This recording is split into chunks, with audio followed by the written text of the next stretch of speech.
दोस्तों, आज 21वीं सदी का 21वीं साल का 4 जनवरी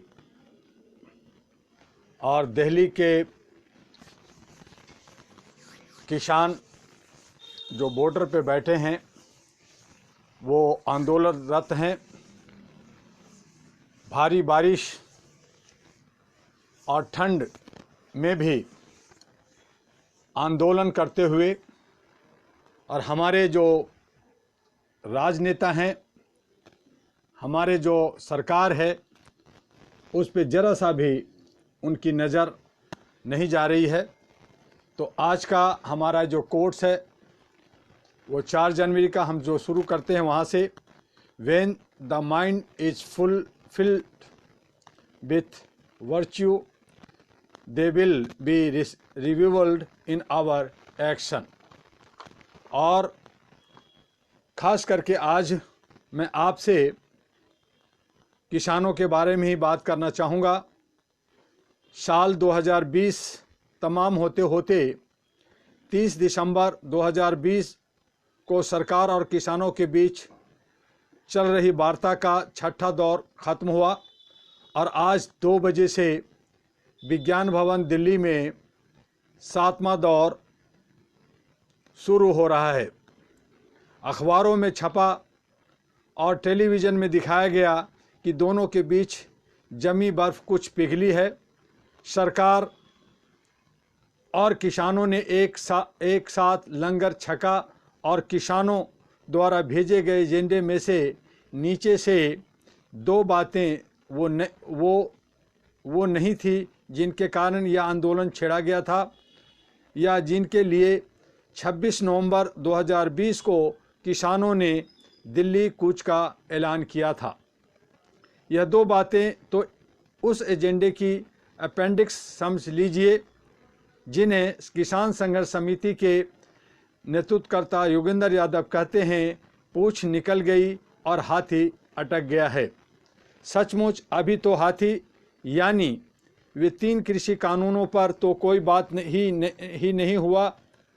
किसान चाहते हैं कि वे कानून रद्द हो और सरकार चाहती है कि वो कानून बने रहे, पर कुछ संशोधन उसमें ज़रूर कर दिए जाएं। देहाती पंचायत का एक प्रिय जुमला कि पंचों की राय सर माथे पर पनाला यही गिरेगा।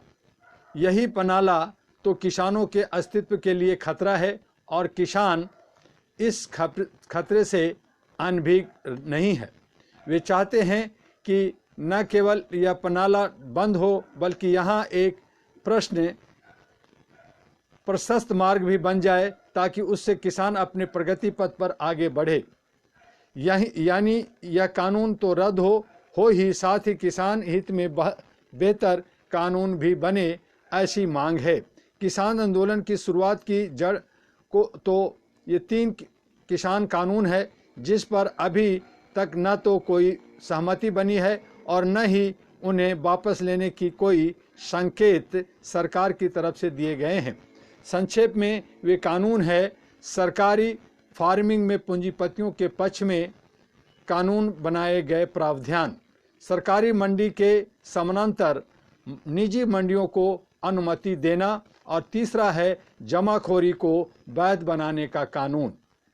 यही तीनों कानून है जो किसानों की अपेक्षा पूंजीपतियों या कॉरपोरेट्स को पूरा लाभ पहुंचाते हैं, और इन्हीं 3 कानूनों के लागू होने से किसानों को धेले भर का भी लाभ नहीं होने वाला है।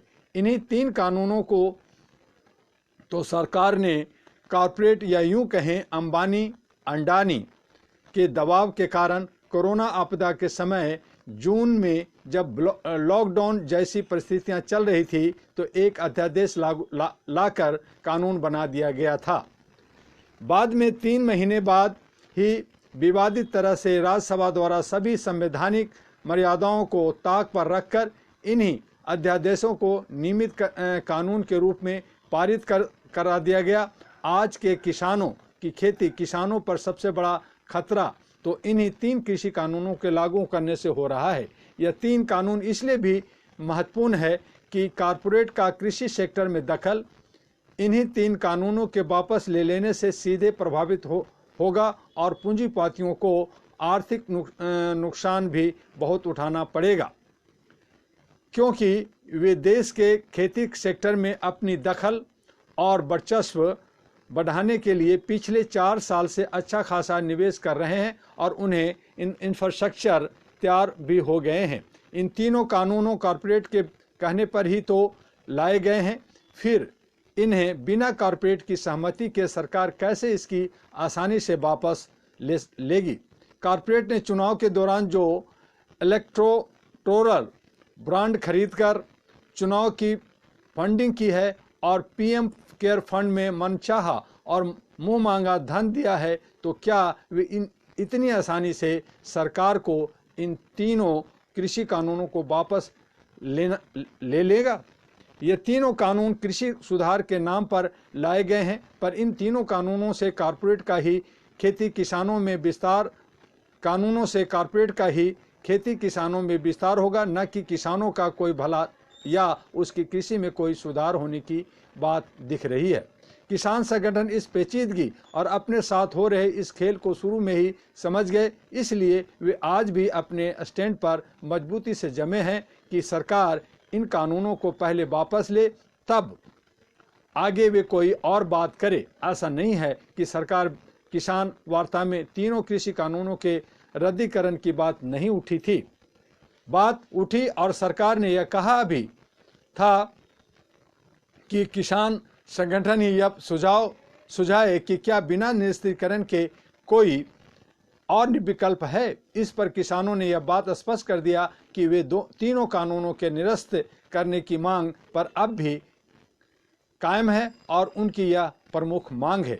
जहां तक न्यूनतम समर्थन मूल्य MSP का प्रश्न है, इस मसले पर सरकार लिखित रूप से आश्वासन देने के लिए तैयार है कि वह MSP चालू रखेगी, पर किसानों को उसकी उपज की उचित कीमत के रूप में MSP मिले ही यह सरकार कैसे सुनिश्चित करेगी, सरकार इसे स्पष्ट नहीं कर पा रही है।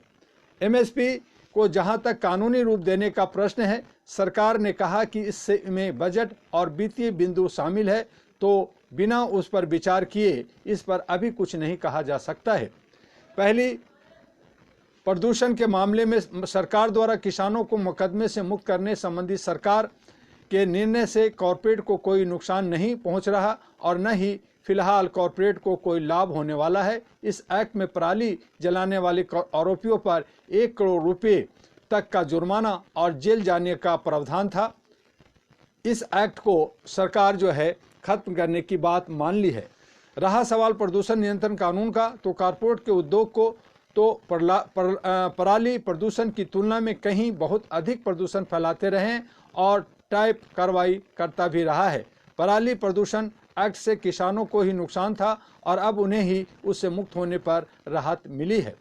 इस एक्ट से कॉरपोरेट को न तो कोई समस्या थी और न इससे हट जाने से उन्हें कोई राहत मिली।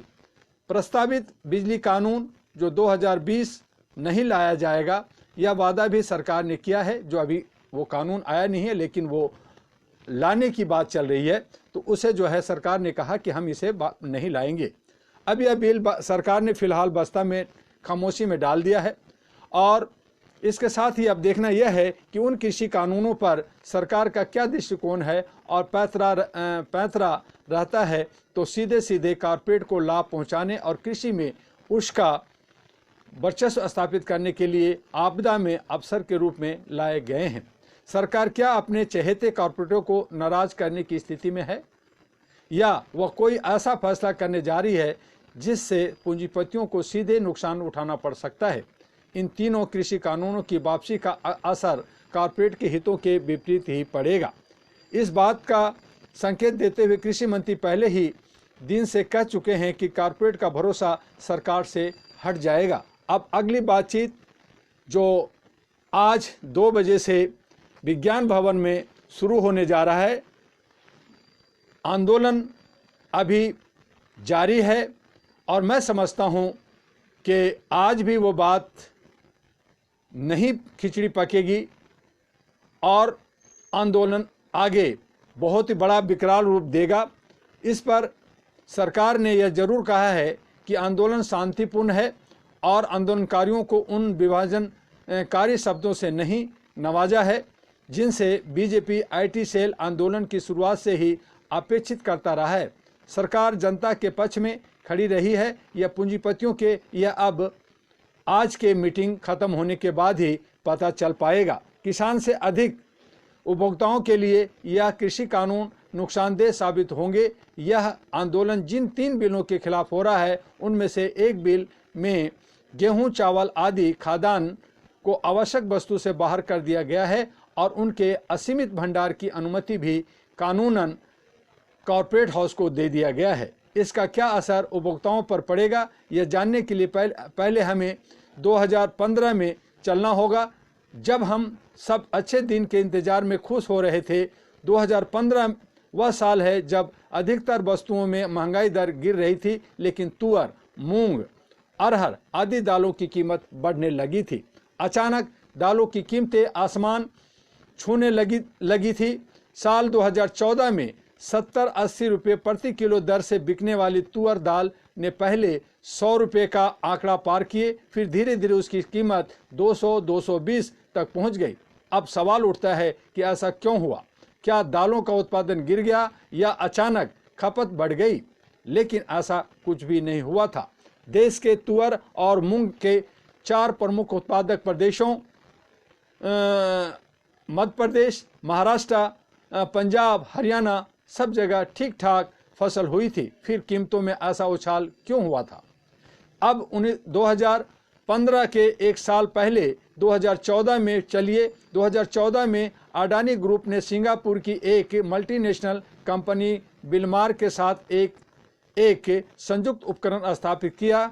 यह कंपनी अडानी बिलमार ग्रुप के नाम से बनी थी।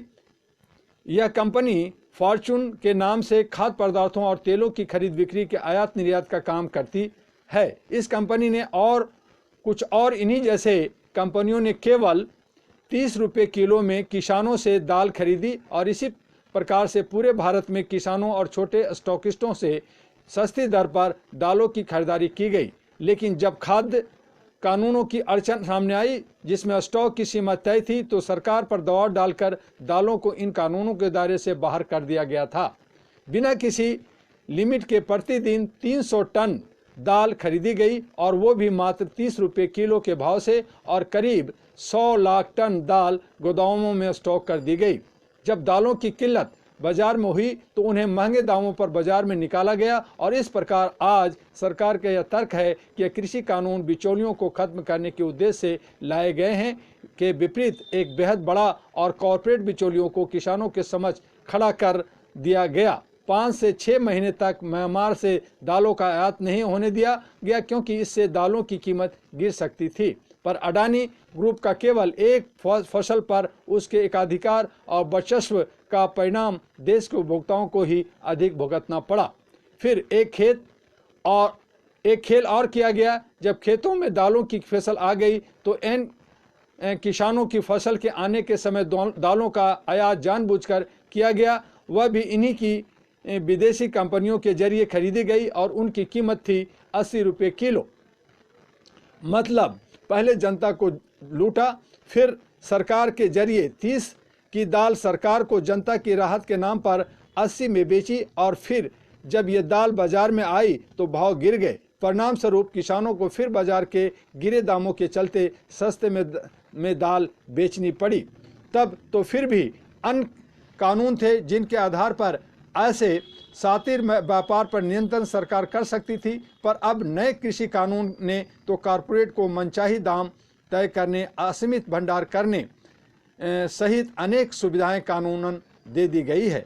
सच तो यह है कि यदि ये काले कानून जस के तस लागू हो गए तो घर का पूरा बजट केवल अनाज और तेल खरीदने में ही खर्च हो जाएगा, क्योंकि तब केवल दाल नहीं बल्कि हर खाद्य सामग्री की कीमत आसमान छुएगी और इसका खामियाजा न केवल किसान बल्कि आम उपभोक्ताओं को भी उठाना पड़ेगा। अभी यह कानून पूरी तरह से लागू नहीं हुए हैं, लेकिन निजी व्यापारियों की लूट के किस्से सामने आने लगे हैं। मीडिया और अखबारों के अनुसार मध्य प्रदेश, जहां यह व्यवस्था लागू हो गई है, वहां कई ऐसे मामले सामने आए हैं जहां निजी व्यापारी किसानों की उपज तो खरीद रहे हैं, पर बिना पैसा भुगतान किए फरार हो जा रहे हैं। जो चेक दे रहे हैं वे चेक बाउंस हो रहे हैं। एक उदाहरण इस प्रकार है कि मध्य प्रदेश के हरदा जिले में एक कंपनी ने 2 दर्जन किसानों के साथ फसल का समझौता किया, लेकिन बाद में बिना भुगतान किए हुए कंपनी चलाने वाले फरार हो गए। 2 दर्जन किसानों से मूंग चना के लिए करीब 2 करोड़ रुपए का समझौता हुआ था, लेकिन कंपनी ने किसानों को उसका पैसा नहीं दिया। आज तक वेबसाइट के अनुसार हरदा देवास में 22 किसानों ने खोजा ट्रेडर्स से समझौता किया था, लेकिन जब भुगतान का वक्त आया तो ट्रेडर्स का कुछ अता पता नहीं चला। जब किसानों ने ट्रेडर्स की खोज शुरू की तो मालूम चला कि 3 महीने के अंदर ही उन्होंने अपनी कंपनी का रजिस्ट्रेशन खत्म कर दिया है। किसानों का दावा है कि आसपास के इलाकों में करीब 100-150 किसानों के साथ इस तरह की घटना हुई है। किसानों को इस मामले में शक हुआ जब ट्रेडर्स द्वारा दिया गया चेक ही बाउंस कर दिया गया। खोजा ट्रेडर्स ने उन्हें मंडी रेट से 700 रुपये क्विंटल अधिक दाम देने की बात कही थी। एनडीटीवी ने भी ऐसे ही एक घटना का उल्लेख अपने कार्यक्रम में किया था, जिसमें दर्जनों किसानों को ठगा गया। किसान पुष्पराज सिंह ने 40 एकड़ में धान बोया था। पुष्पराज का कहना है कि हमने अनुबंध पर खेती की, करार यह थी कि मंडी का जो भी रेट होगा उसमें 50 रुपये अधिक पर लेंगे। जब रेट 2300 से 2400 रुपये था तब दिक्कत नहीं थी। जैसे ही 2950 रेट हुआ तो 3000 पर खरीद करना था, लेकिन फॉर्चून के अलावा जितनी कंपनी थी सबके फ़ोन बंद हो गए। पुष्पराज ने कहा, मुख्यमंत्री शिवराज जी जो कह रहे हैं कि किसानों को न्याय की बात तो तब आती जब कंपनी ने बेईमानी की होती या वे हमारी गिरफ्त से भाग गई होती। न्याय किस से दिलाया? हमारा जो बिल है वह अन्नपूर्णा ट्रेडर्स के नाम पर है, लेकिन इस पर न तो बिल नंबर है न टिन नंबर। इससे सबसे बड़ा नुकसान यह भी है कि वे दावा की जो किट देते हैं वह भी लेना है, चाहे जिसकी ज़रूरत हो या ना हो।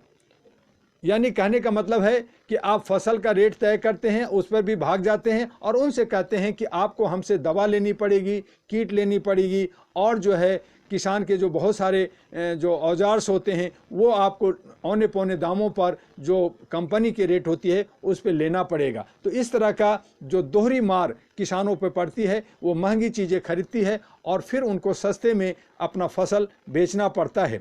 ब्रजेश पटेल नामक किसान ने फॉर्चून कंपनी से अनुबंध करके 20 एकड़ में धान लगाया था। अब कंपनी कह रही है कि धान में कीटनाशक ज़्यादा है। ब्रजेश का धान उसके खलिहान में ही पड़ा है। कंपनी ने धान उठाने से मना कर दिया है। 2 बार लैब टेस्ट करवाया, लेकिन एक बार भी रिपोर्ट नहीं दी गई। आरोप है कि रिपोर्ट देने के बदले 8000 रुपये मांग रहे हैं। ब्रजेश का कहना है कि अब कभी अनुबंध नहीं करेंगे। ब्रजेश पटेल ने कहा कि जो अनुबंध मिला वह एक पन्ने का है, जिसमें कंपनी का कोई सील हस्ताक्षर नहीं है। जिस दुकान से दवा खरीद लेते हैं उसका नाम है, लेकिन हस्ताक्षर उसके भी नहीं है। उन्होंने कहा कि कंपनी का कोई प्रतिनिधि बताता भी नहीं वे हमें किस तरह से ठग रहे हैं। किसान घनश्याम पटेल ने एक दूसरी कंपनी बीटी के साथ अनुबंध किया। इनका धान भी कंपनी ने रिजेक्ट कर दिया। अनुबंध के नाम पर एक पन्ने में भी कागज नहीं है। खाद, दवा, कीटनाशक की पर्ची है, इसके लिए अनुबंध का सर्टिफिकेट था। घनश्याम ने कहा कि कंपनी वालों ने कोई कागज नहीं दिया। आधार कार्ड की फोटोकॉपी ली। बीटी वालों के एजेंट आते हैं, कोई कागज़ नहीं है हमारे पास शिकायत करने के लिए। अगर कॉन्ट्रैक्ट फार्मिंग आया तो हम जैसे किसान बर्बाद हो जाएंगे। एनडीटीवी की ही रिपोर्ट में यह सवाल भी उठाया गया है कि जो बेहद दिलचस्प है कि नया कानून तो सितंबर के आखिरी हफ्ते में लागू हुआ और कॉन्ट्रैक्ट जून जुलाई में ही हो गया था। आखिर सरकार जो नए कानून का ढिंढोरा पीट रही है, क्या यह कानून संसद से पारित होने और राष्ट्रपति का हस्ताक्षर लागू होने से पहले ही लागू हो गया? पंजाब के किसानों की आशंका के कुछ डरावने उदाहरण मध्य प्रदेश में साकार हो रहे हैं। नया कृषि कानून पास होते ही मध्य प्रदेश में किसानों को लूटने की कई घटनाएं सामने आ रही है। लुटेरे फर्जी कंपनी बनाकर फसल खरीद रहे हैं और बिना पैसा दिए फरार हो जा रहे हैं। नए कानून की जिन बातों पर विरोध है उनमें से एक बात यह भी है कि कानून में कोई विवाद होने पर कोर्ट जाने का हक किसानों से छीन लिया गया है।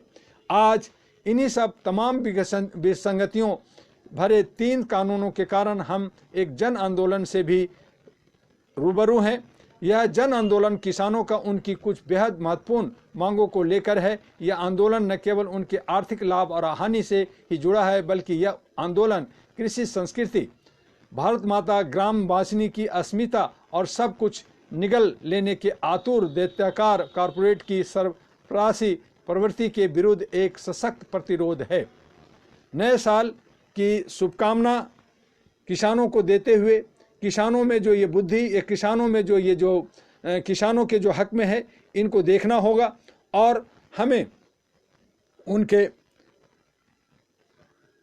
लिए आगे बढ़ना चाहिए। और इसीलिए all India human rights association और अहरा नेशनल पार्टी ने किसानों को साथ दिया और सरकार से हम उनकी मांग करते हैं कि आज उनको सद्बुद्धि हो कि वो जो है 3 कानून को वापस लें और किसानों से बैठ कर करके, उनके जो नुमाइंदे हैं सारे, उनसे बैठ कर करके अच्छे से तरीके से जनहित में, किसान हित में, अन्नदाता के हित में एक नया कानून लाए और उसे पारित करें। सरकार जो है बहुमत में है, ये काम कर सकती है। लेकिन जो मनमानी और ये जो अकड़पना से जो सरकार चल रही है वो ठीक नहीं है और इसका जो है all India human rights association अहरा नेशनल पार्टी इसका विरोध करती है और किसानों के साथ खड़ी है।